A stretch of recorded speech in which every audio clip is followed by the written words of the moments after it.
قبر دے اندر چلا جاندہ ہے پھر شریعت کی آندی ہے۔ مسند احمد بن حنبل دی حدیث ہے اور صحیح مسلم دی اندر حدیث ہے، سیاستہ دی کتب حدیث دا حوالہ دے کے اور نبی دا فرمان تھوڑے سامنے پہ رکھنا ماں۔ میرے آقا علیہ السلام نے فرمایا جس بندے دا والد فوت ہو جاوے اس اولاد تے اللہ دے رسول نے ترائے حق رکھے نے۔ کتنے حق؟ کتنے حق؟ بولو کتنے حق رکھے نے؟ ترائے حق رکھے نے۔ پہلا حق کیڑا ہے؟ آقا علیہ السلام نے فرمایا پہلا حق کے وے کہ اولاد اپنے مرحوم والد واسطے بخشش دی دعا کر دی روے۔ توجہ فرمایا جے، پہلا حق جیڑا شریعت نے دسیا نا کہ اولاد اپنے مرحوم والد واسطے بخشش دی دعا کرے، تے بخشش دی دعا دا آغاز ہی نماز جنازہ ہوئے۔ وہ کتنا بدبخت اور بد نصیب بیٹا ہے کہ باپ دی میت سامنے پئی ہوئے انہوں نماز جنازہ ادا کرن دا طریقہ نہ آوے۔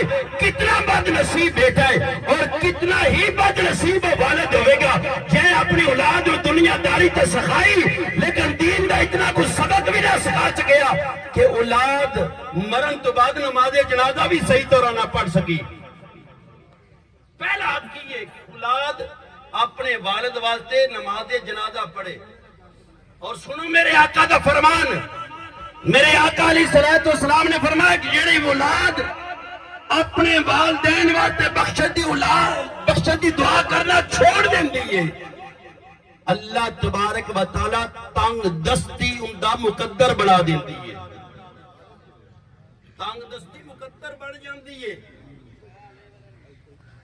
تو دوسرا کیے، پہلا ہے کہ دعائے مغفرت کرنا۔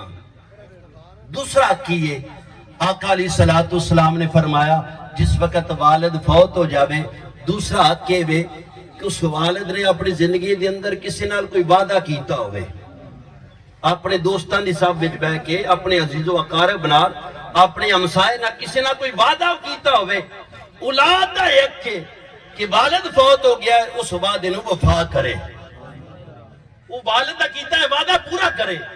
اور تیسرا حق جڑا سونے نبی نے ارشاد فرمایا کہ تیسرا حق کے وے جس وقت والد فوت ہو جاوے والد دی دنیا تو جان تو بعد اولاد دا تیسرا تے اہم حق کے وے کہ ان دے والد دے بھائیاں نال، والد دے رشتہ داراں نال، والد دے دوستو احباب نال اولاد نو چاہیدا ہے اس نے سلوک نال پیش آوے۔